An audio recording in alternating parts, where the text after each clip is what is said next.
Hello, everyone. Charles Watts here. Welcome back to Inside Arsenal. It is Friday, nearly at the weekend. I hope you're having a very good day wherever you're watching or listening to this around the world. Now, right, disclaimer at the very start of this. I say it's Friday. It's actually not. It's Thursday for me. It's just gone 7:10 on Thursday evening. So I'm pre-recording this video. It's going out. So you're watching it on Friday, but I recorded it last night. So if anything massive have happened, if Arsenal have signed Lionel Messi in the last 12 hours, and I'm not talking about it on this show, it's because it's been pre-recorded.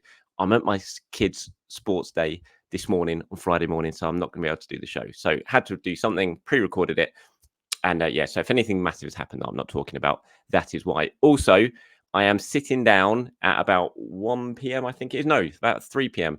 UK time to do my show with Team News and Ticks this week. He's over in Germany at the World Cup, but I'm sitting down at 3 p.m.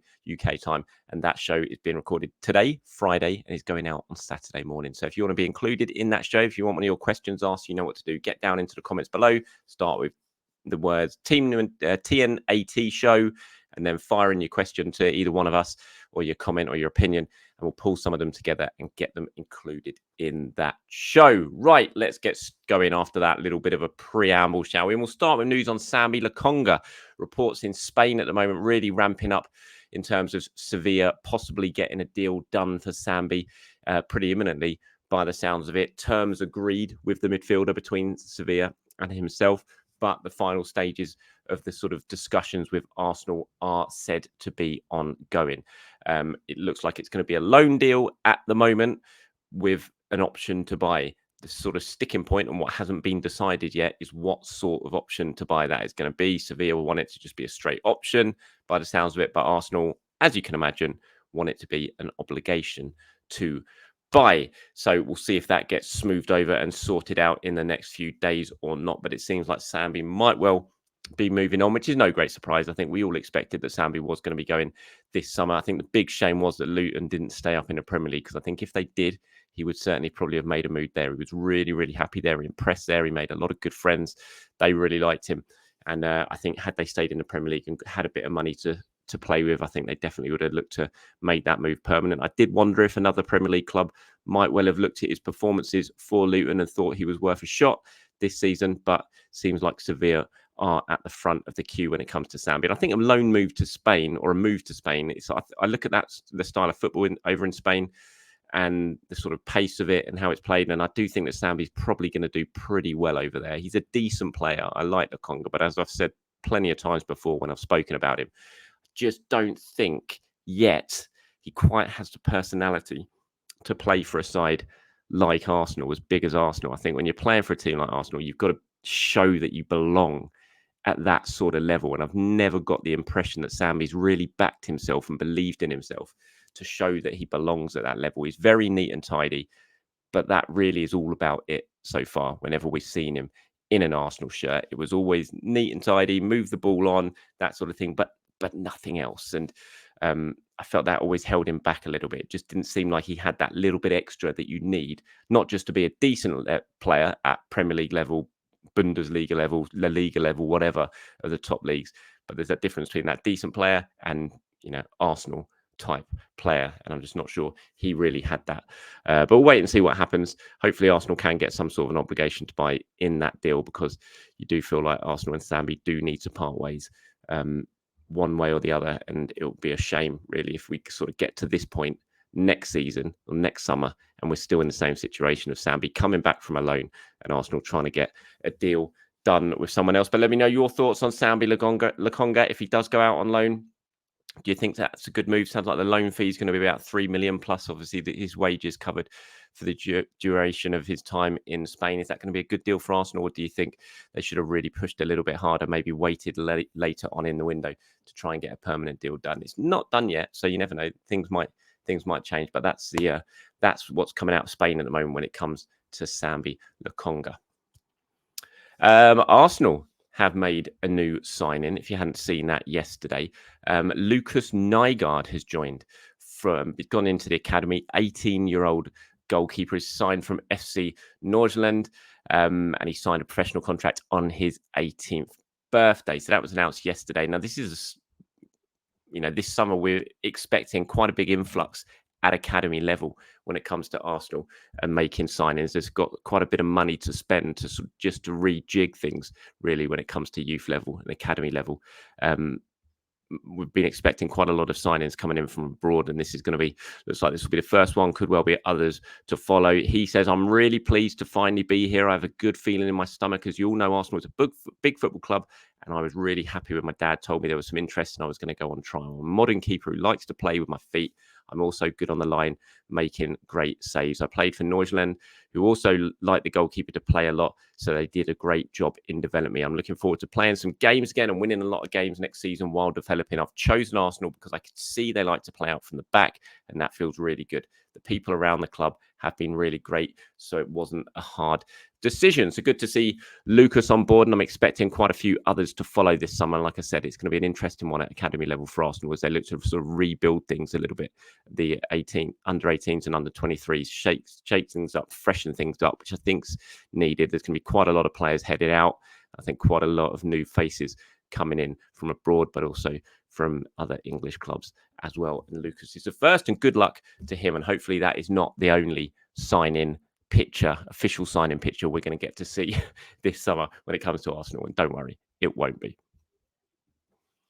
Okay, moving on to England matters and international matters. A little bit of an injury scare for Declan Rice. Didn't train yesterday by all accounts, but is expected to train today on Friday, and so should be fine for Sunday's huge game against Slovakia.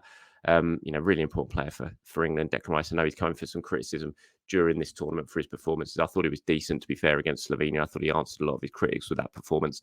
And I'm sure it'll be really, really important when they play Slovakia on Sunday. The big thing is who is going to start next to him. You'd imagine it's going to be Kobe Mainoo, but we'll wait and see on that. And we'll wait and see if Bukayo Saka is going to start on Sunday or not. Certainly coming under a lot of pressure from Cole Palmer after his cameo in the game against Slovenia. Wouldn't be at all surprised, I have to say, if Cole Palmer starts. Bukayo's been okay. Thought he was decent in the first game. Other two games, he's just been pretty much like any other England player, and that's not really criticism of him. I just think from the team point of view, just things aren't working at the moment, and you can't get the best out of your top individual players. And if you can't get the best out of players like Saka and Foden and Bellingham, then I'm not sure it's down to the players, really. I think it's down to the system and what's being asked of them. So wait and see on that. Lots of talk, of course, about Bukayo Saka going over to the left-hand side, which he spoke about in yesterday's video. Got a lot of reaction from you guys on it as well. You know what I think about it. Left back, not for me. If it's going to be a left wing back or even a left winger, then yeah, I can get on board with that. But moving Bukayo Saka to left back, I know he's played there before and he's played there well, and it probably would be a decent option for England because it does at least bring natural natural left-sidedness to that flank. But even so, it just doesn't feel right to me having Bukayo Saka at left back. Move him to left wing by all means, but not into the back four. Okay, moving on to some of your questions and comments now. Loads of you getting in touch with what we were talking about yesterday with Thomas Partey and the talks with PIF and possible move into Saudi Arabia. And yeah, I was saying in it that I think it would need to be a big bid for me to really want to sell Thomas Partey this summer. I think if not, you might as well just keep him for another year and then let him go on a free. Loads of reaction to that. So many of you getting into the comments saying, what are you talking about? He's just going to be injured all season. Why would you do that? Which I absolutely get. I can get everyone's opinion on it, but it's very sort of different, the opinions that I've seen coming in. We've got Anti90 here, says, why keep Partey for another year? Are you joking? What's the point? He's always injured. Yes, of course you could, if you could guarantee he'd be fit, you would keep him, but that's the point. You cannot guarantee, and the odds are that he'll be injured for the majority of the season, as he has been for the past few. So what's the point in keeping him? Wouldn't be weakening the options if he is not available anyway. Same as Tierney, good players, but never available. So move them on. For whatever you can. And then Magoo9066 says, I'd definitely sell Partey if we get a decent offer. I'd take 25 million, as I'm sure we could get a Nana for 50 million on much less wages. He's going to need replacing after this year. He's going to need replacing after this year if we keep him. So let's get some money and a player who's actually available to play. Having Rice, Nana, Jorginho, who can play the 6. Then we can get another 8 like Eze, who can play off the wing should we need Rice in the 8. That would give us good options. So there's a couple of your opinions on it. Look, what I was saying yesterday is I wouldn't sell Partey if it was just for a rubbish offer. You say there, Magoo, I'd take 25 million. I would take 25 million. Believe if someone offered Arsenal 25 million for Thomas Partey this summer, then they should absolutely take it. No doubt about that. What I was saying in yesterday's show was that if the offer came in for around sort of 10 million, which I think is probably what would happen this summer if someone does bid for Thomas Partey, I think it'll be around that sort of mark, then I would be a little bit wary about taking it. I just know, well, what's the point in taking that sort of money? That's what I was saying. But look, if someone offers 25 million for Thomas Partey, then I think you just have to accept it from a business point of view. And to be fair, from a football point of view as well, because you can reinvest that money on a younger player who has got a much better injury record, who you can develop over a few years rather than just keeping around for 1 year. So I get what you're saying, 100%. For both of you there, but also everyone else who replies. So thank you very much for your reactions. Here's one from JB. He says, hi, Charles. What are your thoughts on Dani Olmo? With a 60 million release clause, surely must be a realistic option for further strengthening our attack and midfield options. Would love to hear your thoughts on this, as he has been exceptional, one of Spain's standout players so far in the Euros. Yeah, he's a fantastic player. I always really, really like Dani Olmo. Whenever I watch him play, he impresses me. He's one of those players who really catches the eye. I don't know if I wasn't sure if he had a £60 million release clause. I wasn't sure if there was a release clause or not for Olmo. I saw that Manchester City have been heavily linked with him. Never really seen him linked too much with anything from substance anyway when it comes to Arsenal. I mean, look, he plays in a position which Arsenal could certainly deal with signing someone. You know, he's sort of that left-sided attacking player, whether that be out on the wing or you can move him into centre. He plays as number 10. So he ticks a lot of the boxes in terms of what Arsenal were looking for right now in this summer and where they can improve the squad. So look, if Arsenal suddenly went for Dani Olmo, I mean, I think that'd be a really, really strong move, because I think he's an excellent player and he's showing that right now over at the Euros, and he's shown it in Germany as well before that. So yeah, what are my thoughts on it? I think it'd be a really exciting move. Do I think it will happen? I've certainly not heard that there's been any interest yet when it comes to him, and there seems to be lots of talk about a move elsewhere as well. So yeah, thank you very much for your question there, JB. Okay, here's one from C Lord to wrap things up today. He says, on Trossard, I agree with you, Charles. He hasn't had a good Euros, and I wonder if he'd be better as a false nine. Had some good performances for us there last season, therefore replacing Ketia as a striker option, meaning we can go all out for a winger. Ideally, one who can play both wings, as seen recently. Questions about why someone would join just to be back up to Saka. Well, if they can play both sides, that should get them plenty of minutes. What do you think? Well, I think Trossard's best position is false nine, 100%. I've always thought that. I've always said that as well. Obviously, did a really good job out on the left for Arsenal, scoring some big goals last season. But I do think he's better in that false nine role. I really like him when he plays there. I don't think he's going to play there for Belgium, though. I think Lukaku's got that spot, that number 9 spot, locked down. I don't really, if Arsenal sell Nketiah, I don't want to see him just replaced by Trossard. I mean, Trossard's already in the squad, if you see what I mean. If Arsenal are going to sell Eddie this summer, I think they need to go out and replace him, because you're just weakening the squad otherwise, in my view. I get what you're saying, though. If you just use him as the out-and-out 9 replacement, then you can bring in another winger. But I think you do it anyway. So I think if Arsenal sell Eddie, you sign a striker to replace him, but you also sign a winger as well. In my view, that would be the smartest thing to do. But yeah. No, I do think Trossard is very, very good as false 9. I think he's shown that with Arsenal. I think he really links up well. It's the best I've ever seen Kai Havertz play in that left 8 role when he's played there, is when he's had Trossard playing as a 9, that false 9 ahead of him. The two combine really, really well. Sort of switch over. Remember the game up at Burnley? Havertz was exceptional in that game with Trossard ahead of him. In the West Ham game as well, it's definitely the best I've seen him play in that left-hand 8 role.